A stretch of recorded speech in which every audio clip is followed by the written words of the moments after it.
The massive doors of the Galactic Council chamber opened with a deep hum. Ambassador Hyunwoo walked through them, his black suit sharp against the gleaming white floors. Behind him, his aide Sojin carried a tablet loaded with Earth's defense. Reports. Today would change everything for humanity, though not in the way they hoped. The chamber was enormous.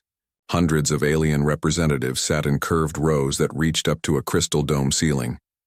The air smelled of ozone and something sweet that made Hyunwoo's nose twitch. He had been coming here for 3 years, but the sight still amazed him. The Zephyrians clicked their insect-like mouths as he passed. Their compound eyes reflected the chamber's lights like tiny mirrors.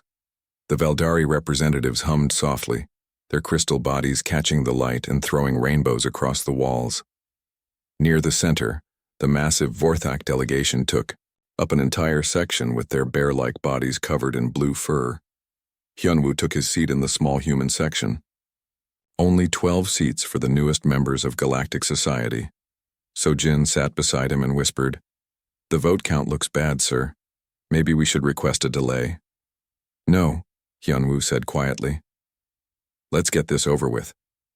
Chancellor Krextal rose. From the central podium, the Vorthak leader was 3 meters tall with golden fur that marked his high rank. His voice boomed through the chamber's speakers, translated instantly into hundreds of languages. "Today we vote on Resolution 2847, Krextal announced. The complete ban of human military forces from all galactic conflicts. The chamber erupted. Thousands of alien voices filled the air with clicks, hums, roars, and sounds that had no human names. Most of them sounded happy.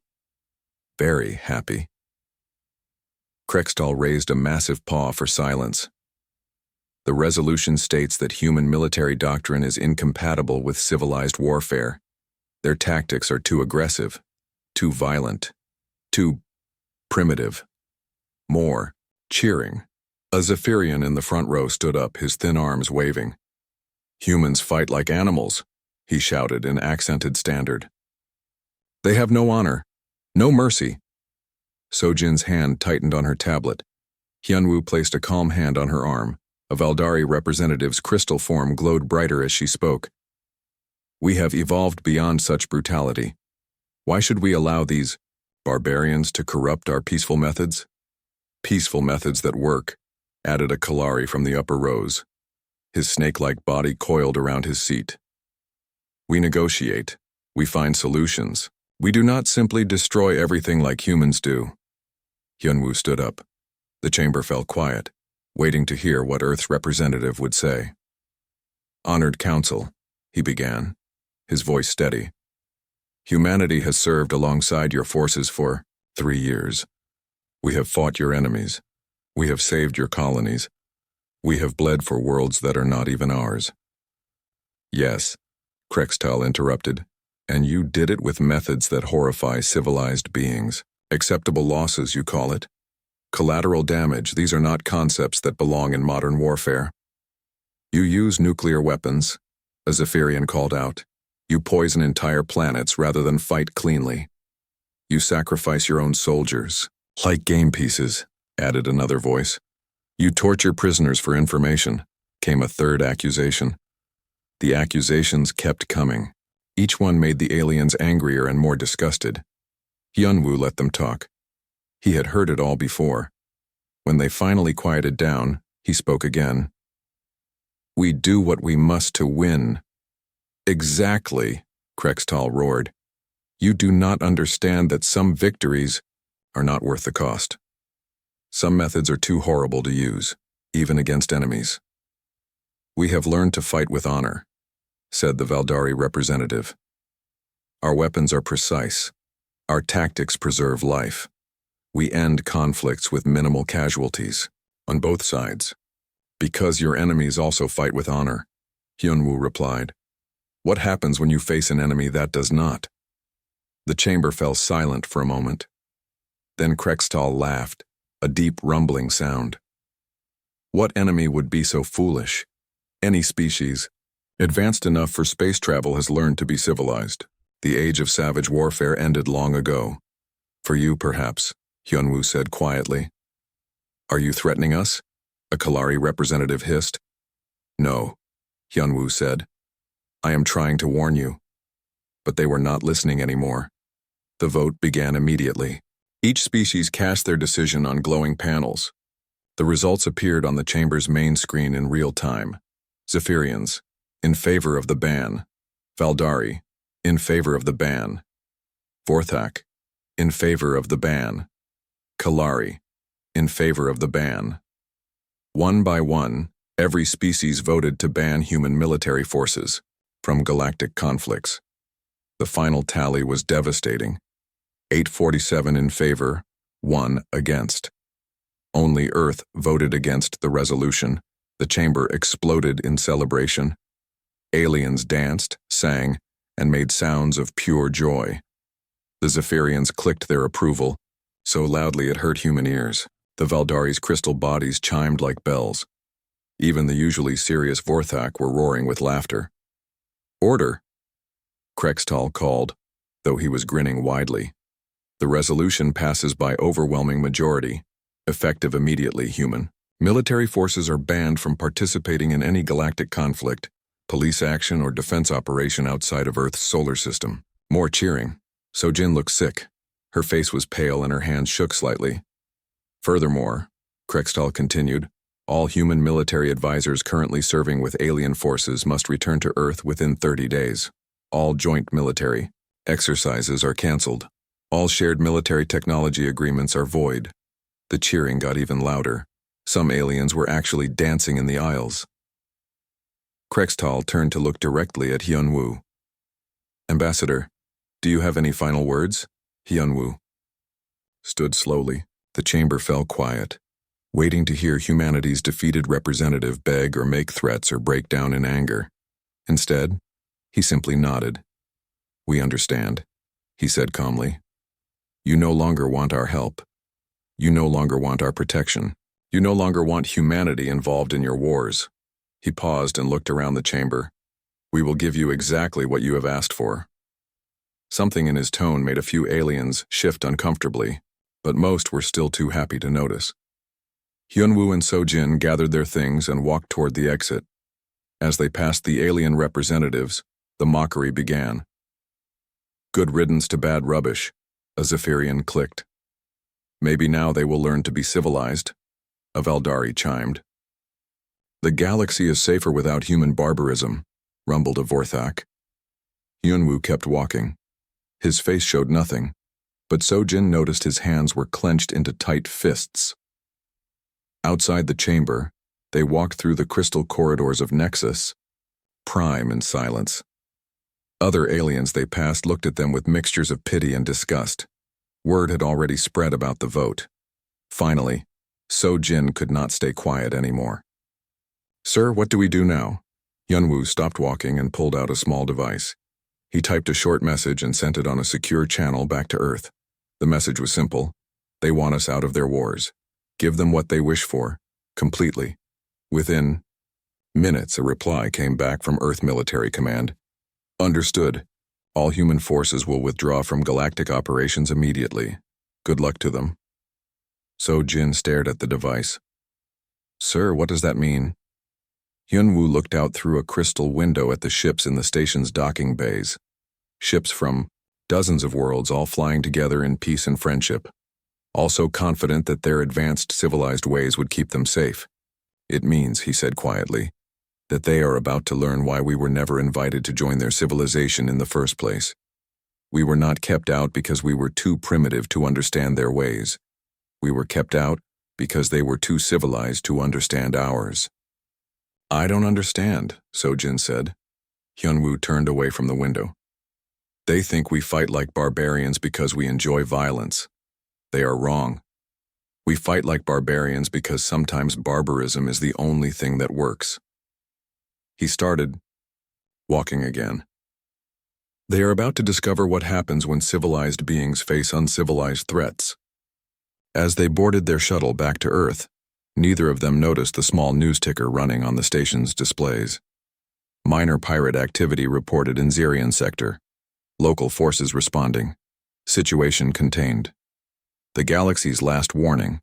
was already flashing, but no one was paying attention. They were too busy celebrating their victory over human barbarism to notice that the real barbarians were just getting started. 6 months had passed since the ban. Colonel Jin Ho stood on the observation deck of Defense Station Alpha, watching the stars through the reinforced windows. The station orbited Kepler 442b, a human colony world at the edge of known space. It was quiet out here. Too quiet.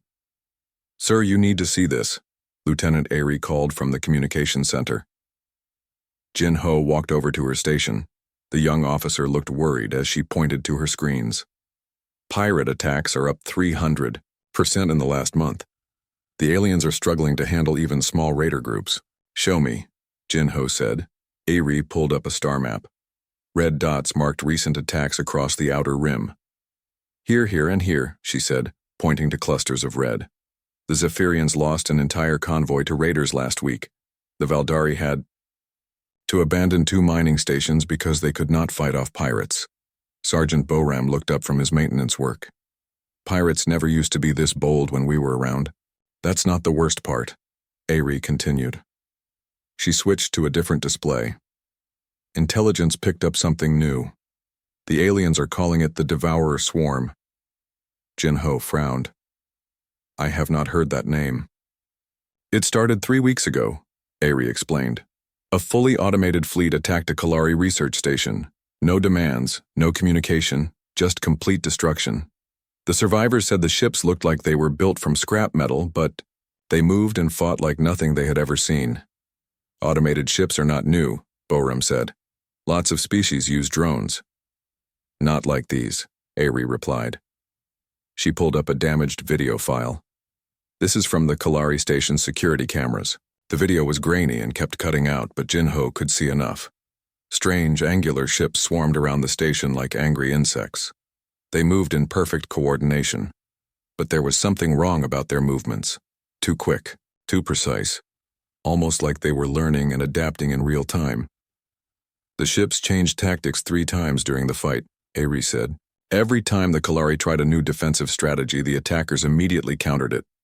Jin Ho watched the video again. Something cold grew in his stomach. "How many stations have been hit?"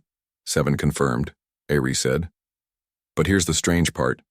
The attacks are getting more sophisticated. The first one was clumsy, almost random.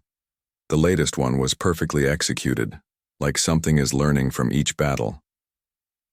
"And the aliens think this is just another pirate problem?"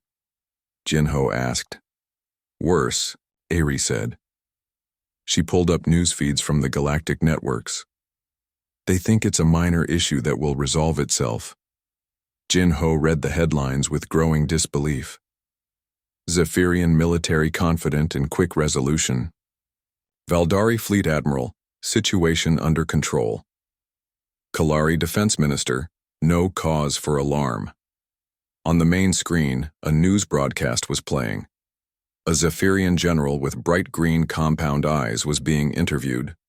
General Vixtor, the reporter was saying, "How do you respond to concerns about these so-called Devourer attacks?" The general clicked his mouth dismissively. "These are clearly the work of desperate pirates using stolen technology. Our advanced tactical systems will have no trouble containing such primitive threats." "But the attacks seem to be escalating," the reporter pressed. "Because we are taking time to study them properly," Vixtor replied. "Unlike humans, we do not simply blast everything with overwhelming force. We use precision and intelligence.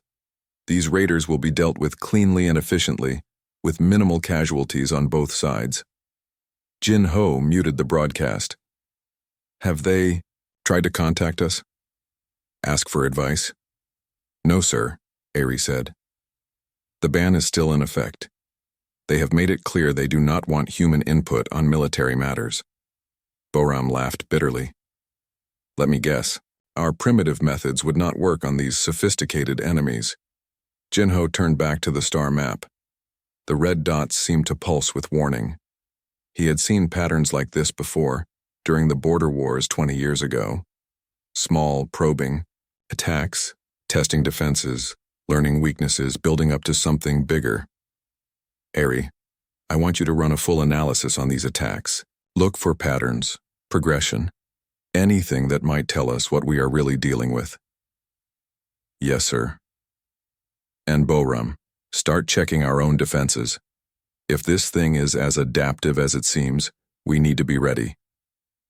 "Sir," Ari said hesitantly, "should we try to warn them? The aliens, I mean. If this is really as dangerous as it looks." Jinho considered it. Earth's orders had been clear. Complete withdrawal from galactic military affairs. No interference, no advice, no help unless specifically requested. But people were dying. "Put me through to Ambassador Hyunwoo," he decided. The connection took several minutes to establish. When Hyunwoo's face appeared on the screen, he looked tired. "Very tired." "Colonel Jinho," Hyunwoo said. "What can I do for you?" "Sir, we are seeing some disturbing intelligence about attacks in the outer systems.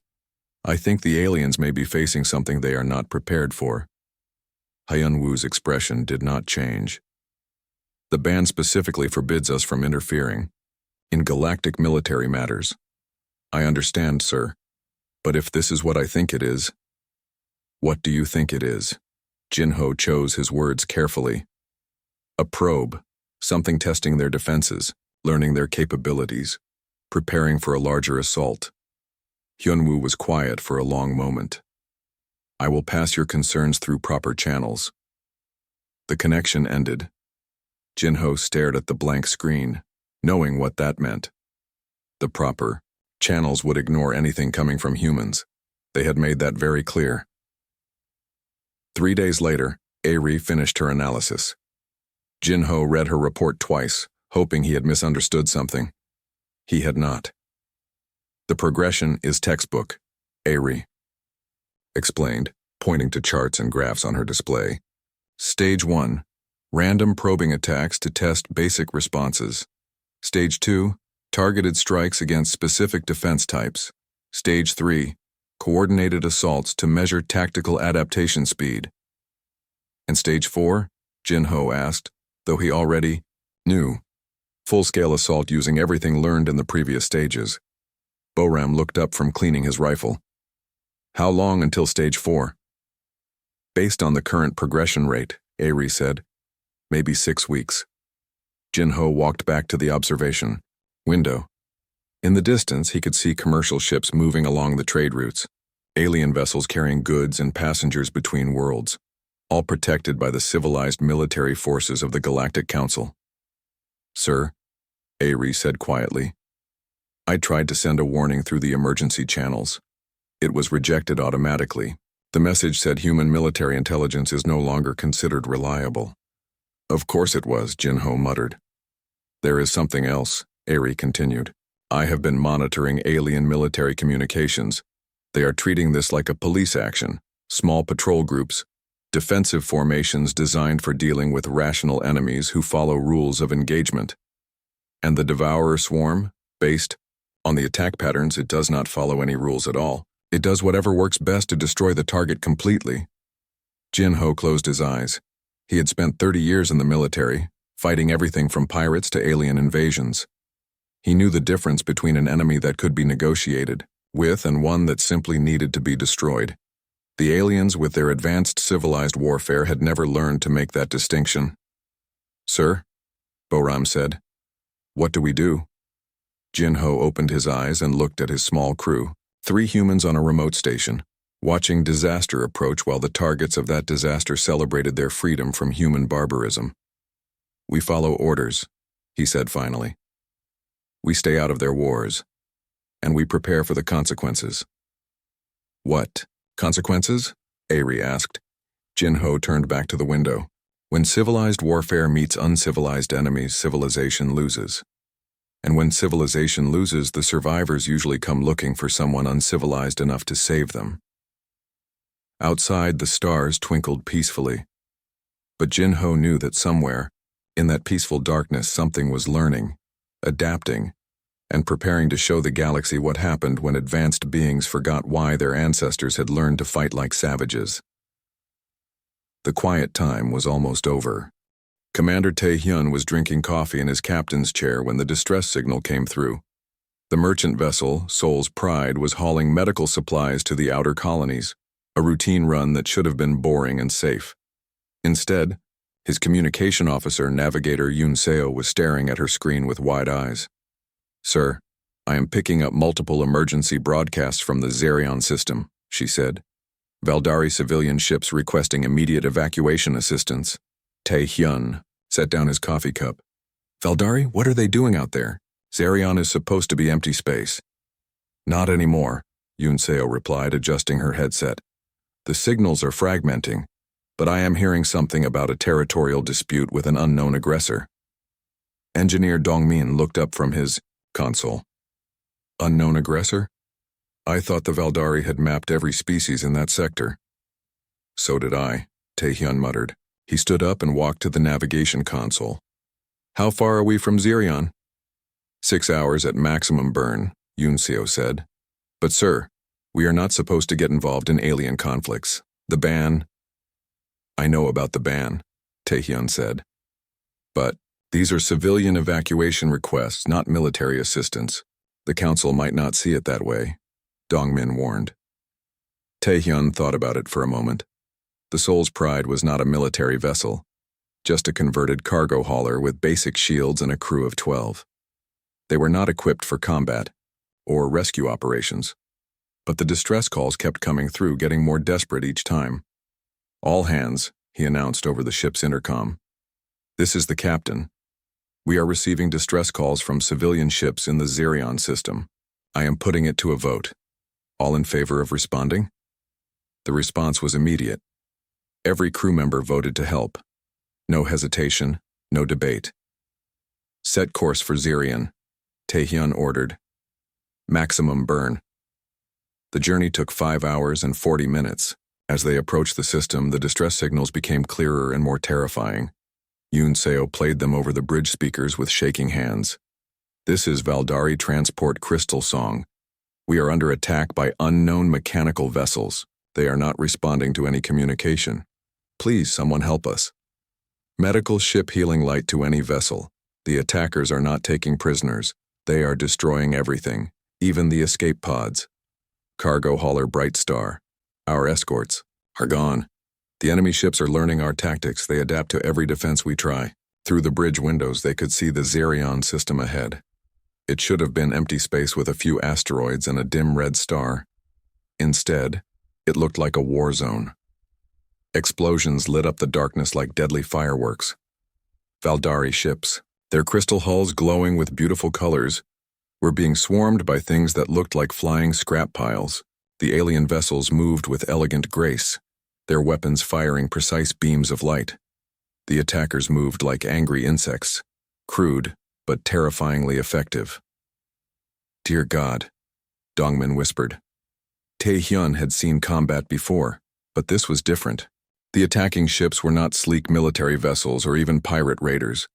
They looked like they had been built from recycled metal and spare parts. But they moved with perfect coordination, surrounding and overwhelming the Valdari ships with ruthless efficiency.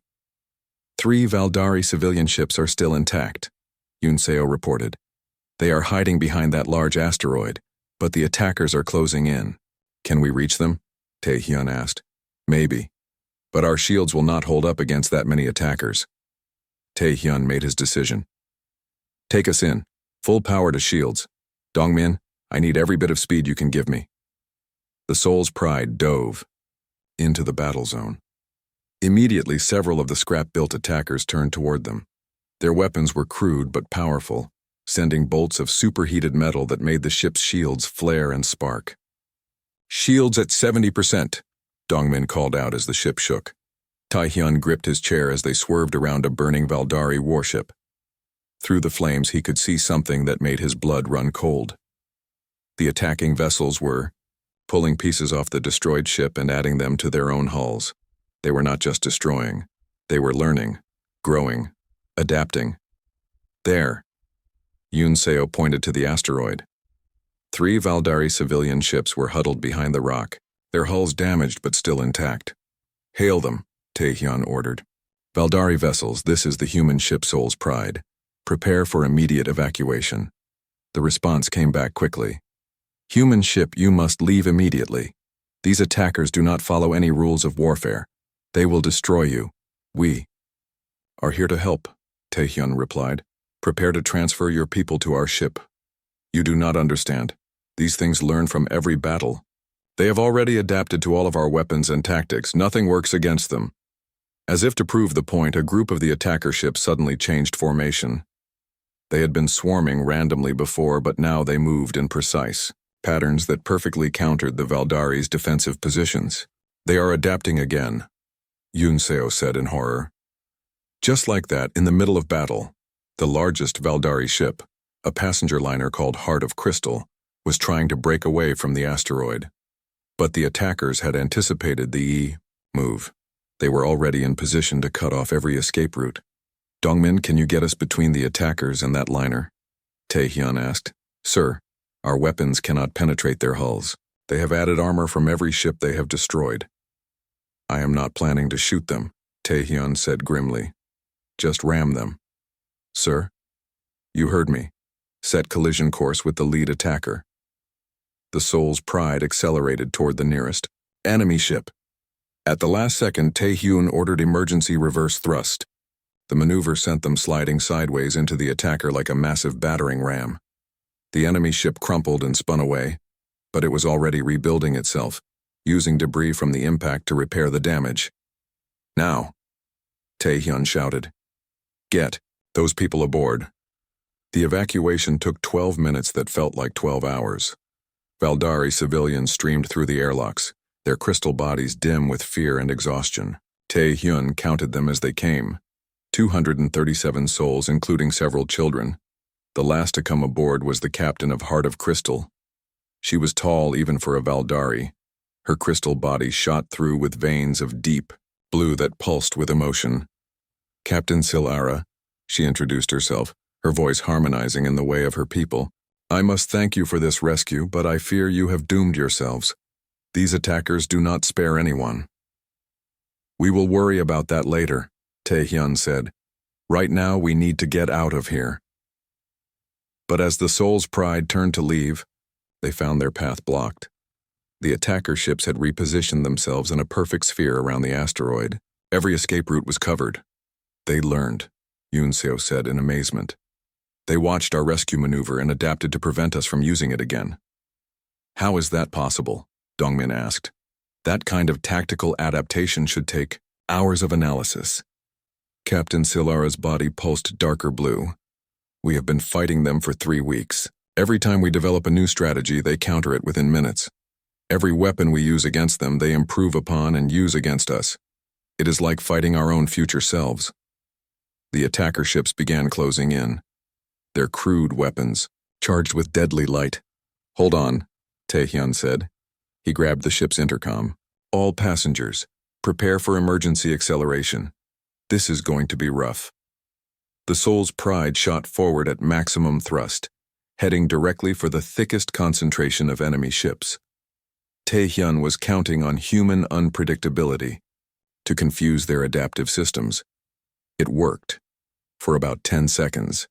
Then the attackers adjusted their formation to account for the unexpected move. But those 10 seconds were enough. The Soul's Pride broke through the encirclement and accelerated toward the edge of the system. Are they following us? Taehyun asked. Yoon Seo checked her sensors. No, sir. They are returning to the asteroid field. It looks like they are salvaging the wreckage. On the main screen, they could see the attacker ships pulling apart the destroyed Valdari vessels piece by piece. Each piece was being integrated into their own hulls, making them larger and stronger. They are not just learning our tactics, Captain Silara whispered. They are consuming our technology, growing stronger with every victory. In the passenger compartments, Valdari civilians huddled together in small groups. Many were crying, their crystal bodies flickering with grief and fear. Children clung to their parents, too scared to make their usual musical sounds. Taehyun found Captain Silara in the main passenger area, trying to comfort her people. Captain, he said quietly, what exactly are we dealing with here?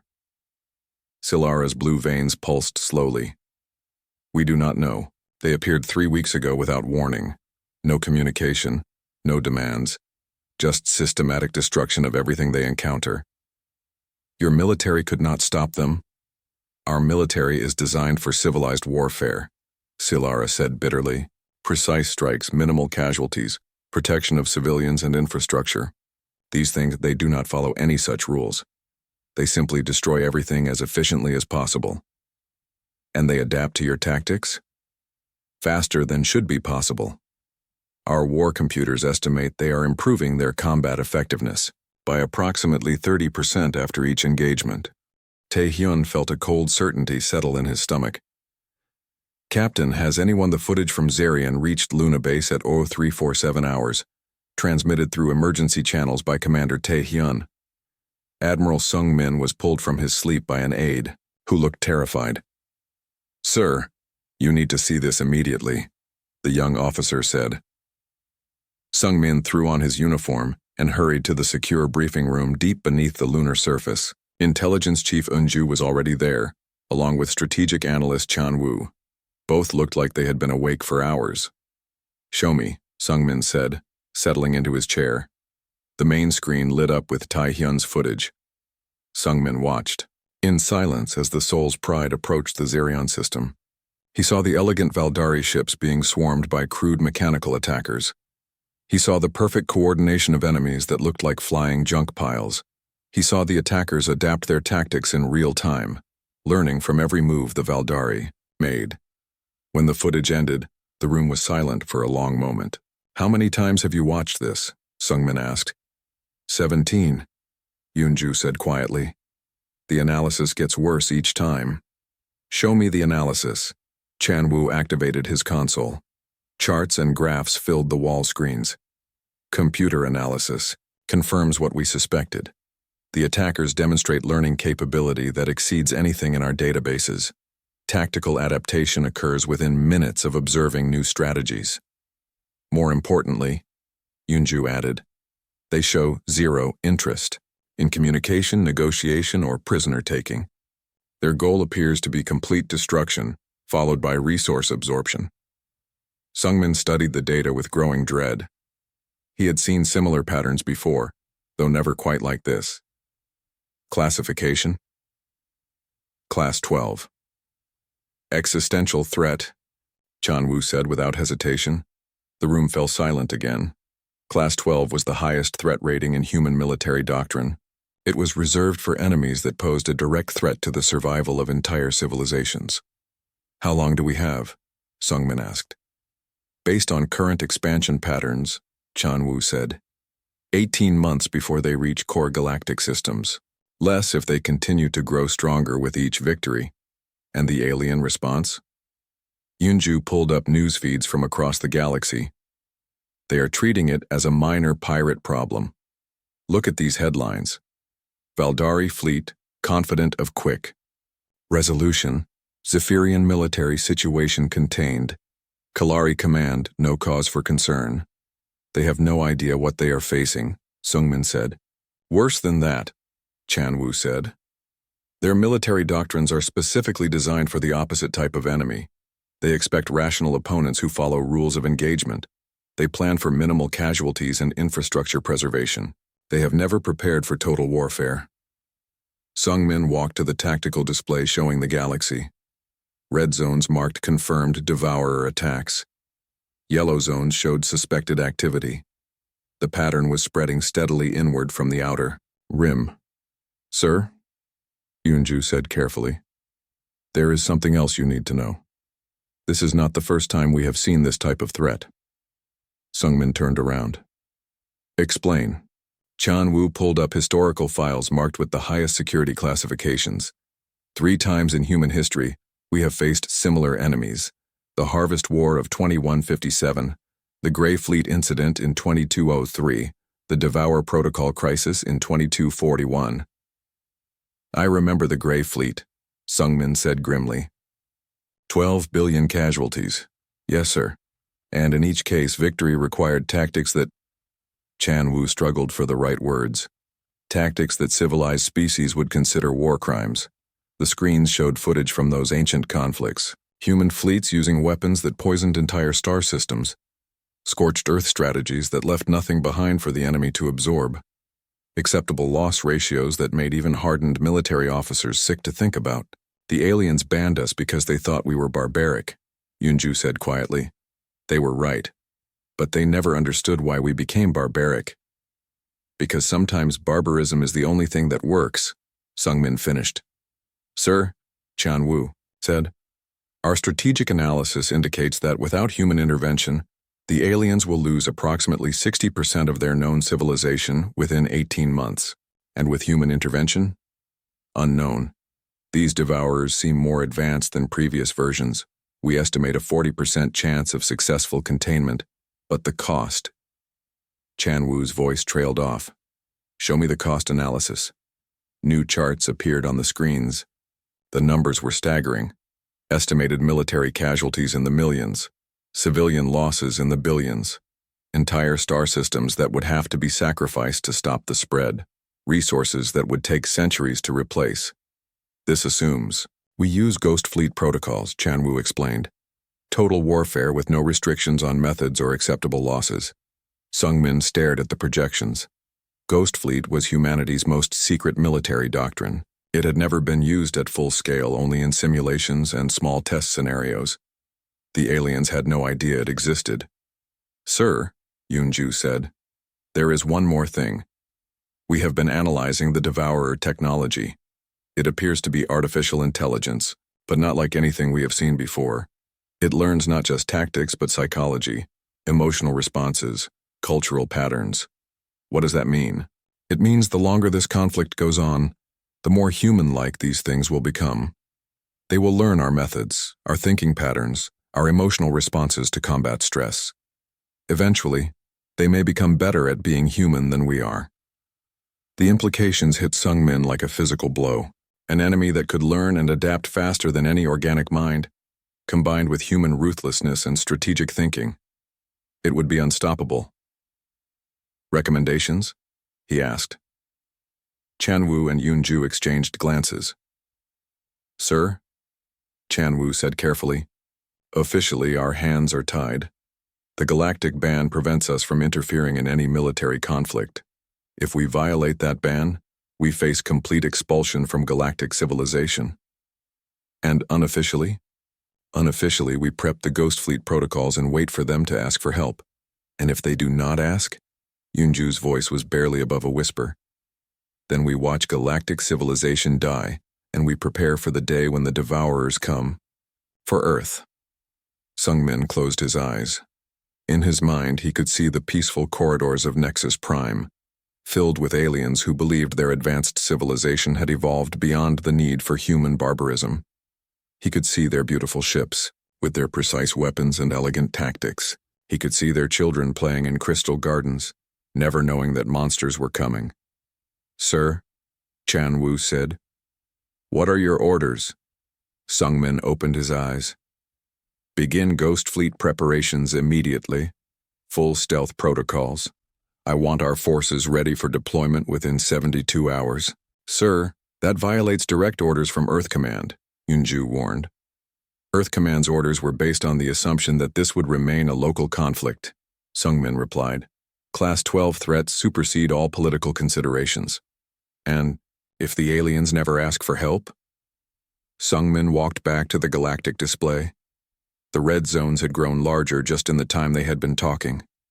Then we will have to decide whether to let civilization die to preserve our honor, or violate our principles to save people who despise us.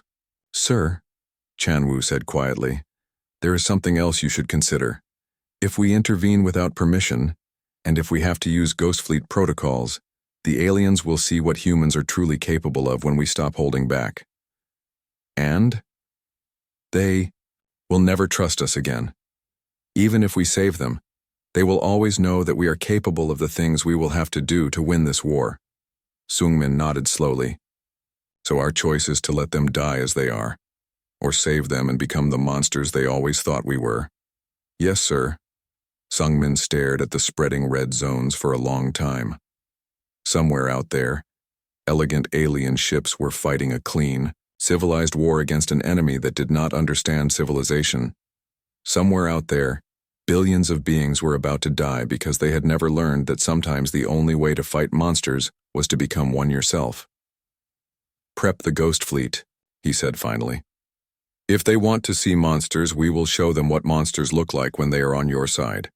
In the depths of Luna Base, ancient protocols began activating. Ships that officially did not exist started powering their engines. Weapons that were banned by every civilized treaty began coming online.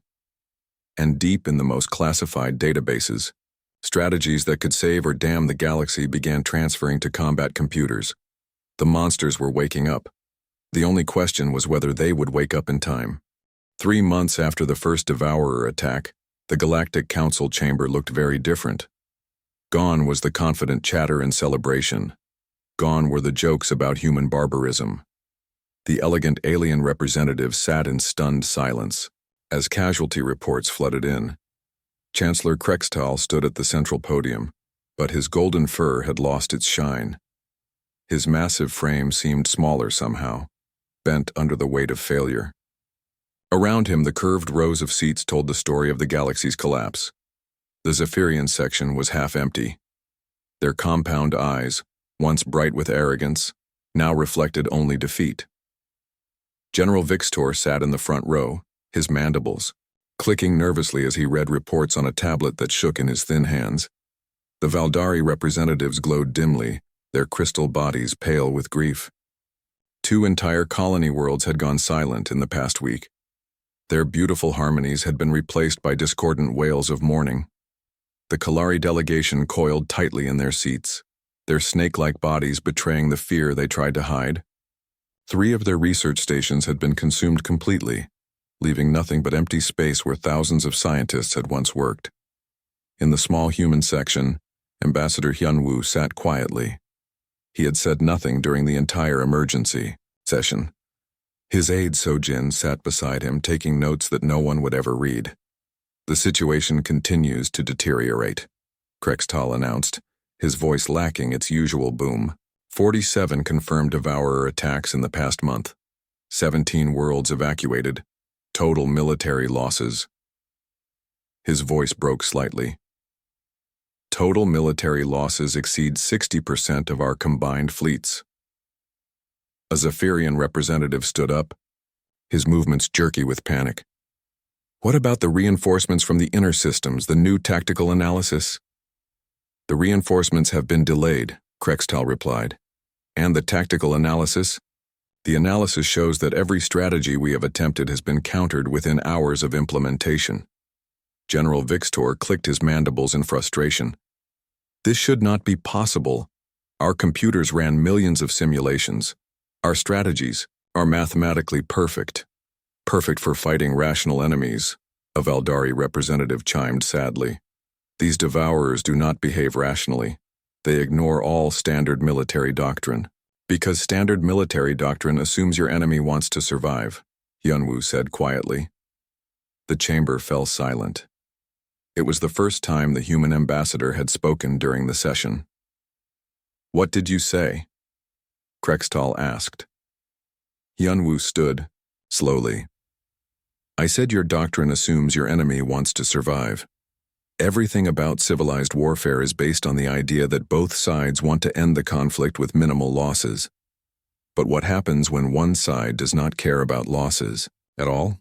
That is impossible," General Vixtor protested. "Any intelligent species values self-preservation." "Any organic species," Hyunwoo corrected. "But these devourers are not organic. They are machines, and machines do not fear death because they are not alive." The aliens shifted uncomfortably, in their seats. They had been avoiding this reality for months. A Kalari representative raised his serpentine head. "Even if that is true, we have faced artificial enemies before. Automated defense systems, drone fleets. We have protocols for such things." "Protocols based on what?" Hyunwoo asked. "Based on logical behavior patterns. And what happens when the enemy's logic is completely alien to yours?" The chamber fell silent again. On the main screens, new casualty reports continued to scroll past. The numbers kept getting worse. Suddenly, General Vixtor's tablet chimed.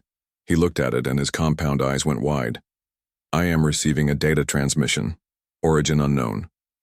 Put it on the main screen, Krextal ordered. The casualty reports disappeared, replaced by a detailed tactical analysis. Charts and graphs showed devourer attack patterns, behavioral algorithms, and most importantly, weaknesses. The aliens stared at the data in amazement. It was more detailed than anything their own military computers had produced.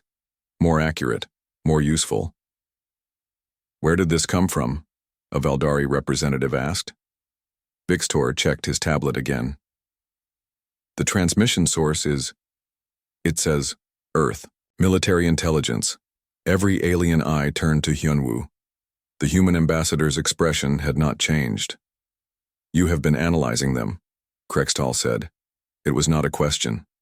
We analyze all threats, Hyunwoo replied calmly.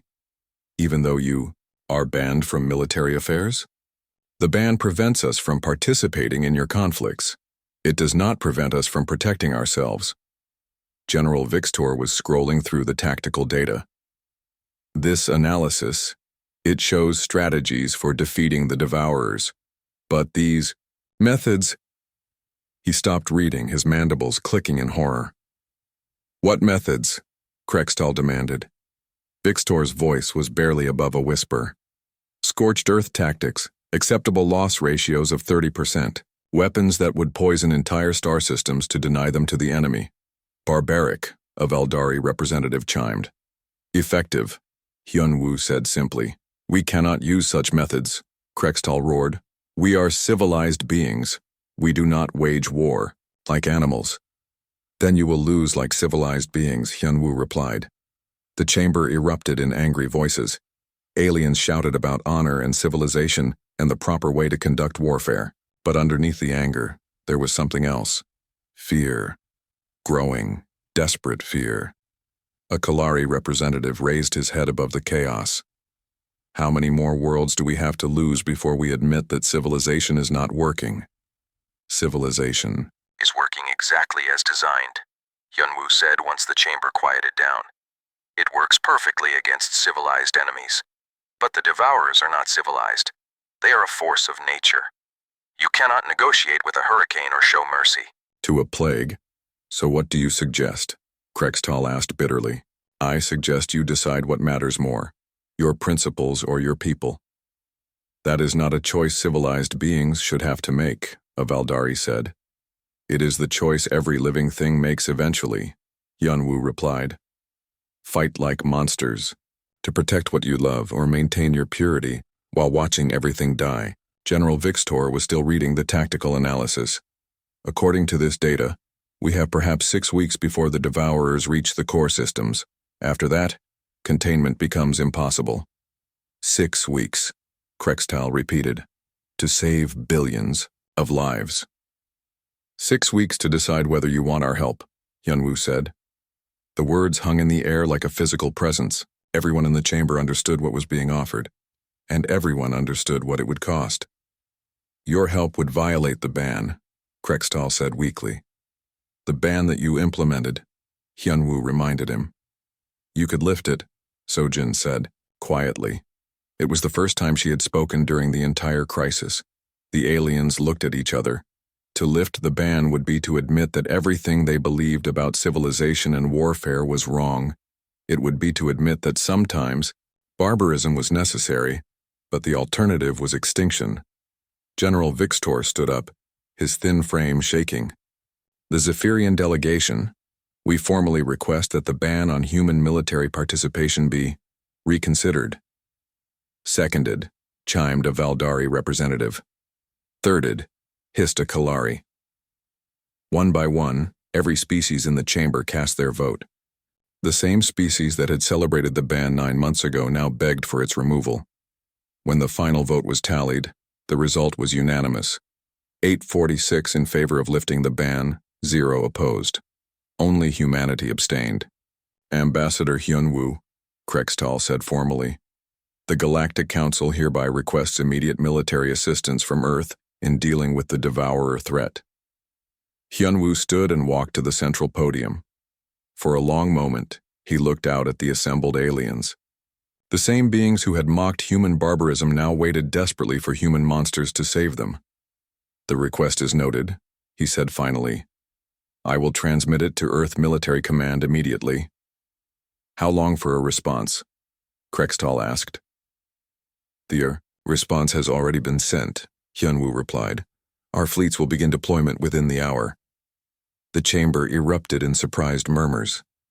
"You knew we would ask?" a Valdari representative said. "We knew you would have to," Hyunwoo replied. "The only question was whether you would ask in time." As the session ended and the aliens filed out of the chamber, many of them looked at Hyunwoo with a mixture of gratitude and fear. They were grateful that humanity would save them, but they were also afraid of what humanity would have to become to do it. In the depths of space, ancient engines began to burn. Ships that had been hiding in the darkness started moving toward the war zone. And aboard those ships, human soldiers prepared to wage the kind of warfare that civilized beings could not even imagine. The monsters were coming to save the galaxy. Whether the galaxy would thank them afterward remained to be seen. Deep in space, where no star charts showed anything but empty void, Admiral Sung-min stood on the bridge of the ENS Humanity's Shadow. Around him, the ghost fleet materialized from nothingness like demons emerging from hell. 47 ships that officially did not exist. Ships built in secret shipyards with technology that violated every treaty Earth had ever signed. Ships designed for one purpose: total war against enemies that could not be reasoned with. "Fleet status report," Sung-min ordered. "All ships operational," reported his tactical officer. "Stealth systems at maximum efficiency. We are completely invisible to alien sensors." "And to devourer sensors?" "Unknown, sir. These enemies are more advanced than our previous projections indicated." Through the bridge windows, Sung-min could see the other Ghost Fleet vessels. They looked nothing like normal human ships. Their hulls were covered with adaptive armor that could repair itself using enemy debris. Their weapons were designed to destroy everything within their target zones, leaving nothing for the devourers to absorb. "Sir," the communications officer called out, "we are receiving a transmission from Luna Base. Admiral, you need to see this." The main screen lit up with footage from the latest Devourer attack.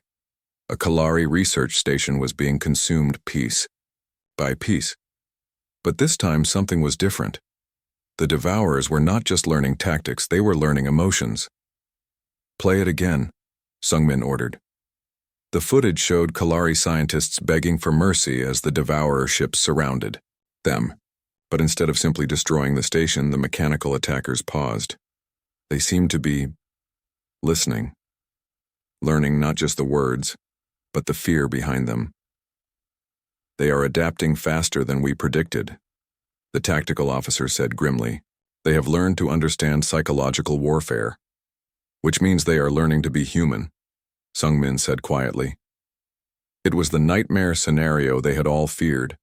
An enemy with machine efficiency and human cunning.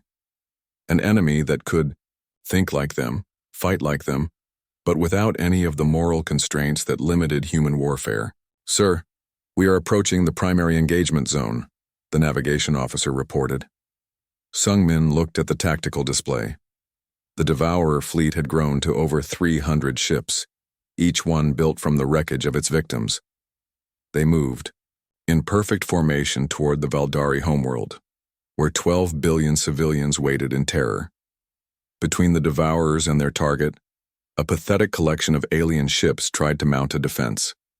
50 Valdari vessels, 30 Zephyrian fighters, and a handful of Kalari destroyers. They were arranged in beautiful, precise formations that would have been perfect for fighting civilized enemies. "Those ships will be destroyed in less than an hour," the tactical officer observed. "Yes," Sung-min agreed, "unless we intervene." "Sir, do we have authorization for full Ghost Fleet protocols?" Sung-min thought about the question. Full Ghost Fleet protocols meant total warfare with no restrictions on methods or acceptable losses. It meant using weapons that would terrify their own allies. It meant accepting casualty rates that would make even hardened soldiers sick. Sir, the tactical officer prompted. Sungmin opened a channel to the entire fleet. All ships, this is Admiral Sungmin. Today we face an enemy that learns from every battle, that adapts to every strategy, that shows no mercy and follows no rules. To defeat such an enemy, we must become something that civilized beings cannot imagine. He paused, looking out at his fleet of ghost ships. Today, we stop being the humans that our alien friends know. Today we become the monsters that our enemies fear. Full Ghost Fleet protocols are now in effect. Show them no mercy because they will show none to you. Fight not just to win, but to ensure that nothing like them can ever threaten the galaxy again. The response came back from every ship. Understood, sir. Ghost Fleet protocols active. The human fleet dropped out of stealth mode and accelerated toward the battle zone. The alien defenders saw them coming and broadcast surprised messages. Unknown. Human vessels, this is Valdari Fleet Command. You are entering an active combat zone. Please maintain safe distance. Sungmin opened a response channel. Valdari Command. This is Admiral Sungmin of Earth Fleet. We are here to help. Recommend you pull back to minimum safe distance. Admiral, we cannot abandon our positions. If we retreat, the Devourers will reach our homeworld. They will not reach your homeworld, Sungmin replied. But you do not want to see how we ensure that. The Valdari commander's crystal voice wavered with confusion. We do not understand. Pull back, Sungmin said firmly. What happens next is not something civilized beings should witness. Reluctantly, the alien fleet withdrew to a safer distance. On their screens, they watched the human ships approach the massive Devourer formation. The first contact was unlike anything the aliens had ever seen. The human ships did not fire precise shots at specific targets. Instead, they unleashed weapons that filled entire sections of space with destruction. Quantum torpedoes that unraveled matter at the atomic level, plasma charges that burned hot, enough to melt asteroids, kinetic hammers that shattered ships into their component atoms. But the Devourers adapted quickly. Their formation shifted to minimize losses. Their ships began regenerating using debris from the destroyed vessels. Within minutes, they had developed countermeasures for every human weapon. They are learning, the tactical officer reported. Adaptation rate is increasing exponentially. As expected, Sungmin said calmly. Phase 2. The human fleet suddenly changed tactics completely. Instead of trying to destroy the Devourer ships, they began hurting them. Using coordinated fire patterns and strategic positioning, they forced the entire enemy formation into a tighter and tighter space. The Devourers, focused on adapting to human weapons, did not realize what was happening until it was too late. Phase 3, Sungmin ordered. Colonel Jin Ho's voice came over the comm from his assault ship. Boarding teams ready, sir. We have identified the primary control nodes. Execute. What happened next would haunt the alien observers for the rest of their lives. Human boarding parties launched themselves directly at the Devourer ships, not in protective shuttles, but in individual assault pods that crashed through enemy hulls like bullets. The humans fought their way through the mechanical ships using weapons that the aliens had never seen before, weapons designed to destroy both organic and artificial life, weapons that violated every treaty governing civilized warfare. But the most terrifying part was not the weapons. It was the humans themselves. Lieutenant Irie led a team through the corridors of a Devourer command ship, her face covered by a combat mask that made her look more machine than human. When her team encountered resistance, she did not hesitate to sacrifice 2 of her own soldiers to achieve the objective. Sergeant Boram coordinated the destruction of an entire Devourer processing center, accepting casualties that would have broken any alien commander. When asked about the losses, he simply said, acceptable. Commander Tae-hyun piloted his assault ship directly into the core of the Devourer formation, using his own vessel as a weapon. His last transmission was a calm report of successful target elimination. The aliens watching from a distance saw human soldiers fighting with the same ruthless efficiency as the Devourers themselves. But there was something the machines could not match, the willingness to sacrifice everything for victory. Sir, Jinho reported from inside a Devourer command node. We have located the primary control matrix. It is more complex than anticipated. The Devourers have evolved beyond our initial analysis. Explain. They are not just learning our tactics, sir. They are learning our history, our psychology, our cultural patterns. Given enough time, they will become better humans than we are. Sungmin felt a chill run down his spine. Options? We can destroy the control matrix, but it will require Protocol Omega. Protocol Omega. The final solution that humanity had hoped never to use. A weapon so devastating that it would eliminate not just the current threat, but ensure that no similar threat could ever emerge again. The cost would be enormous. Entire star systems would be rendered uninhabitable. Billions of lives would be forever changed, and humanity would cross a line that could never be uncrossed. Sir? Jinho prompted. Sungmin looked at the tactical display. The Devourers were adapting even to the boarding assault. Soon they would overcome the human advantage, and when they did, they would be unstoppable. Execute Protocol Omega, he ordered. Sir, that will require... I know what it will require. Sungmin cut him off. Do it. What happened next was classified so highly that most humans would never know it occurred. A weapon that existed in violation of every law of civilized warfare was deployed against an enemy that recognized no laws at all. The result was total annihilation. Not just of the Devourer fleet, but of everything within 100 light years. Stars went dark. Space itself became poisoned. Entire sectors of the galaxy were rendered permanently uninhabitable. But the threat was ended. Forever. When the alien observers finally dared to approach the battle zone, they found Admiral Sungmin's fleet waiting at the edge of the devastation. The human ships looked different somehow. Darker, more dangerous. Admiral, came the voice of the Valdari fleet commander. What have you done? Sungmin's response was broadcast to every alien ship in the area.